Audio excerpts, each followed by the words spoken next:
Today we're going to be making a Portuguese stuffed pepper. It's very similar to the traditional stuffed pepper, but instead of Hamburg, we're going to be using ground linguica, which is a Portuguese sausage, and some Portuguese spices. So there's 3 main steps to this recipe, which kind of seems like a lot of work, but they're actually 3 small, easy steps, and then you just put it all together and you bake it. So first thing you want to do is start off by taking a green bell pepper, and you're going to want to cut off the top and completely seed it out like I have. So I'll do one with you so you know how to do this. It's a really simple thing, but I'll show you. So you just want to start right here and cut right. You want to cut off as little of the pepper as you can. And then you just stick your fingers right in there and you rip out the seeds. And then there's going to be this white stuff around. Ooh, I just ripped off the thing. Oopsie, didn't mean to do that. But anyway, the white stuff doesn't taste that great, so you just want to go in and kind of like pull it out with your fingers. That stuff there. And then just kind of try to get as much out. Seeds out, and then you rinse it, fill it with water, and you're gonna just parboil it. And the reason is it's just saving you some time in the oven. You don't have to do this step if you don't want to dirty an extra pot, but I just feel like it saves you some time in baking. Okay, so I'm gonna go over and wash this, and I'm also gonna be preheating the oven to 400. So when we do stick it in the oven, we're preheating the oven to 400. But that's going to be a few steps away. So we're going to come over and rinse these and get them boiling.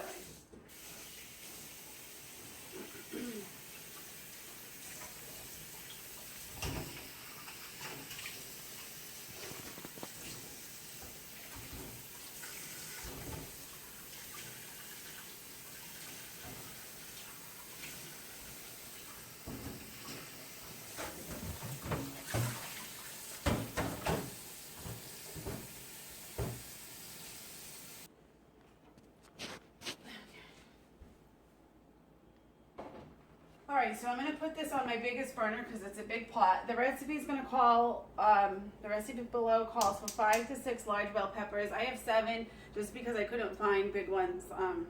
Yeah, some of them are on the smaller side, like that's not a huge pepper. So, and to just speed this process up a little bit, I'm going to cover it up. And once it starts boiling, just let it boil for like 3 to 5 minutes just to soften the skin. Just to save on the baking time. Okay, the next step is going to be to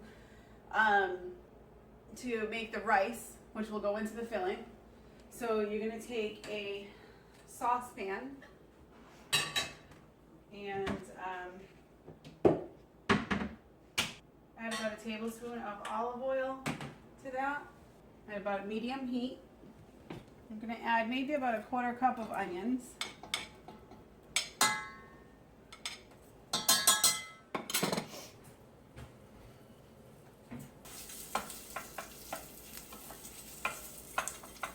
And I'm starting this as I start a lot of my dishes: olive oil, onions, garlic. And then once those are nice and tender, we're going to add the water, some seasoning, add the rice in, put that aside, and while that's cooking, we're going to be making the meat mixture. Next, we're going to be adding the garlic, and you're going to add about a teaspoon of garlic. And I recommend in all my recipes to use freshly chopped garlic. You can buy it jarred, but it just isn't the same, and it kind of actually gives it like a weird flavor. Just, I don't know, doesn't taste good. So you just add that garlic, let it simmer for just a minute. I'll just grab my water.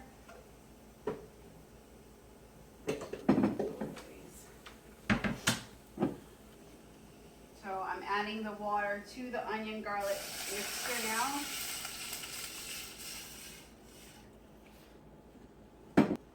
Okay. And that was 4 and 2/3 cups of water. And I'm going to add of these Sazon Goya packets.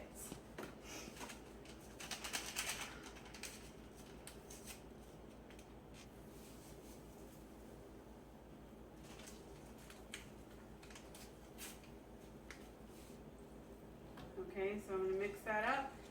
When that comes to a boil, I'm going to be adding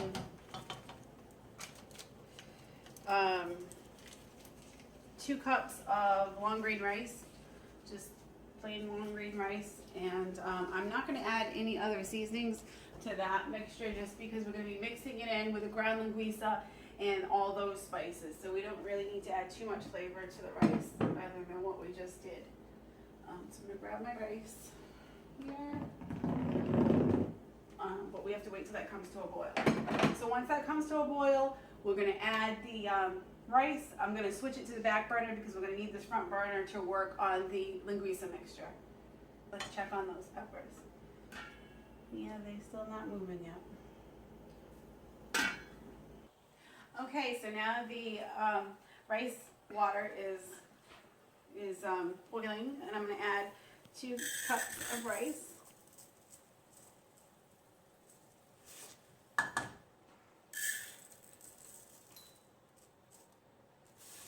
That's 2 halves.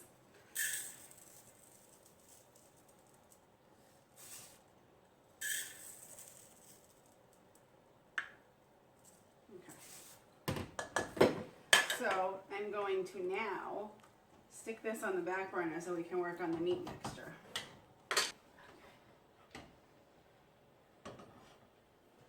So once that comes to a boil, we're going to lower, it's a very high heat right now, but once that comes to a boil with the rice in it, we're going to lower it and we're going to cover it. Actually, I think I might cover it now just to speed it up. We got to keep an eye on it so it won't boil over. Next, we are going to make our meat mixture. And we are going to start off with olive oil.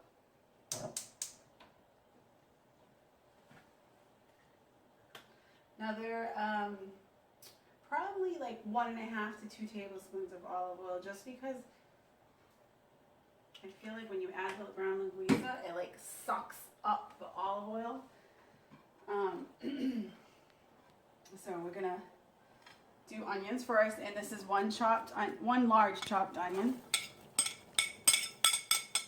Toss it in there.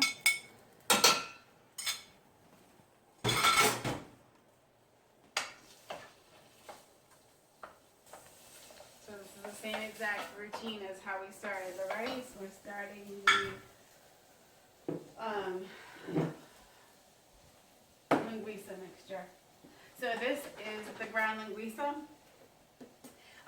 Gasper's is a local linguica factory, or linguica producer, I guess we'd call them. This is ground linguica. So it's basically the linguica sausage out of the casing. I'm not sure, if you can find it in other places, but I got at Stop and Shop in the deli section.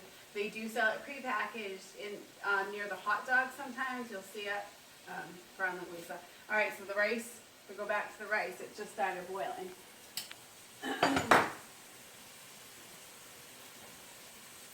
Okay, so the rice mixture is boiling. Yes, I'm using the same spoon.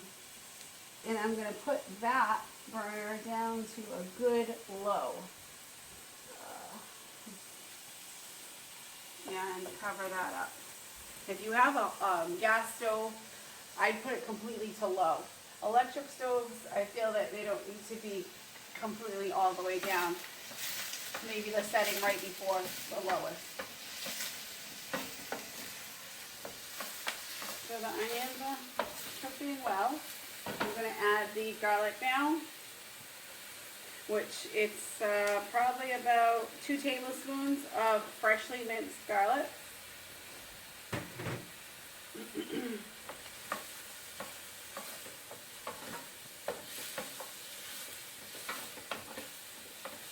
Let's check out the peppers. They're still not boiling, stinking peppers.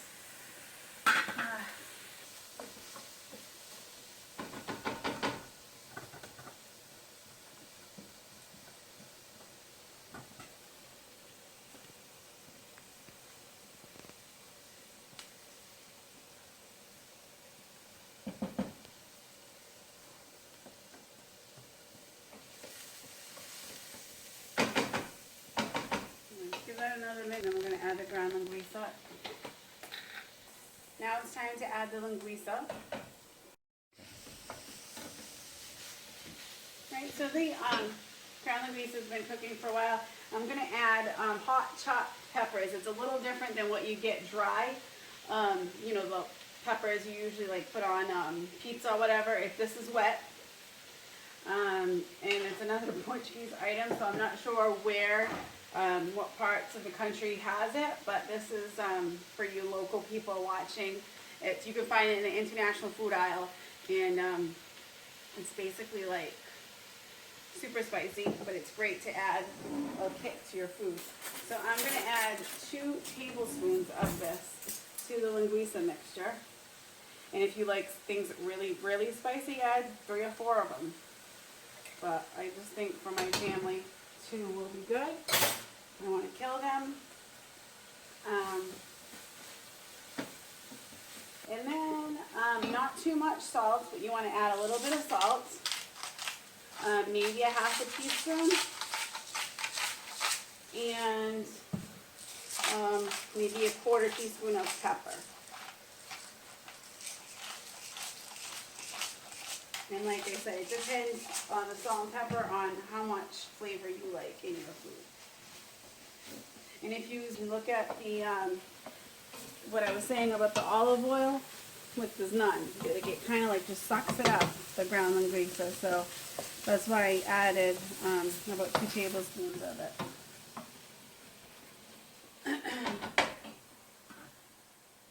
The peppers are starting to boil now. So in about 3 minutes, I'm going to take them off, drain them, arrange them in the baking dish while we finish this up. The meat mixture is now done, so I'm going to shut the front burner with the meat mixture off completely. And the stuffed peppers have been boiling for about 5 minutes, so I'm shutting that off. And we're going to bring those over and strain them while the rice finishes cooking.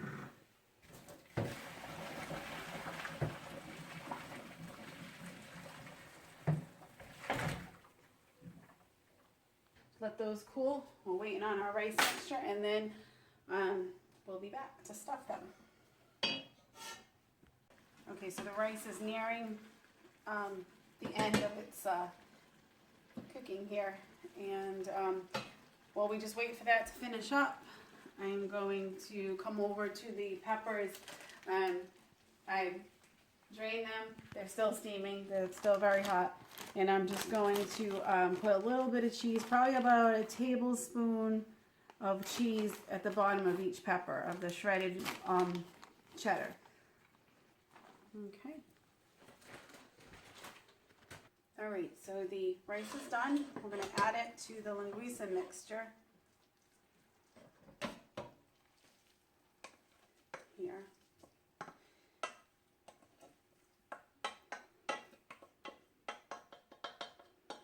I'm just going to stir that all up, blend it well. And if you have too much of this mixture left over, like once you filled out your peppers, if there's too much mixture left over, I've actually added it to like a small casserole dish and put cheese on it and baked it along with the peppers. It comes out excellent. And you're not eating pepper if you don't like pepper, because when I was younger, I used to just eat the filling out of the pepper and not eat my pepper. I'm just going to add a little more pepper and a little bit more salt. Just a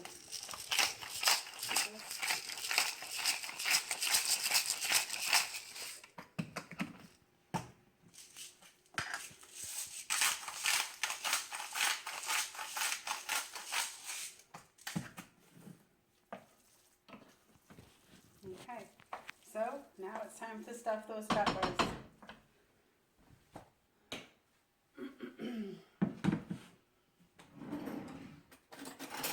Using a large spoon, you just want to stuff them, and you're going to have plenty of filling, so don't be skimpy. Just stuff them and press it down as much as you can get in there.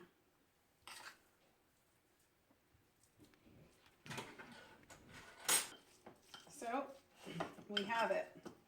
refilled all the peppers, and I have a little bit left over, so I've added them to a small casserole.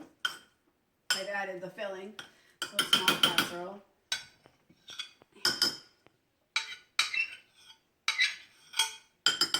Okay, so then we're going to top with a remainder of the cheese.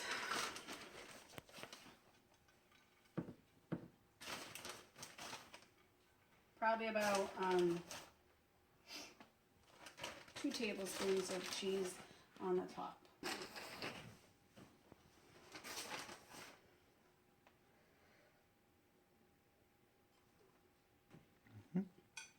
Right, so we're fully topped, and we're going to stick it in the oven for about 20 minutes.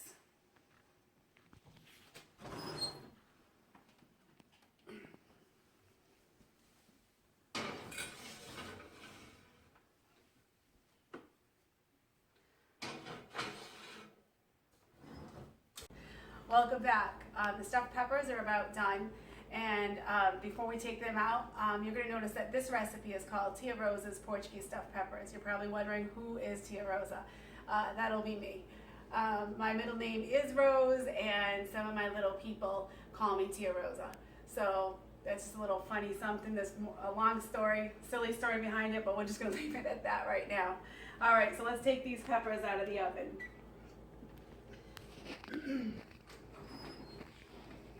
Oh, it smells really good. Oofa. There they are. And my itty bitty casserole. Alright, so come on over and check these out. Sizzling, piping hot. I wish I could send one of these over to our son via text, because he loves these too. He's away at college. So this is it, my stuffed peppers.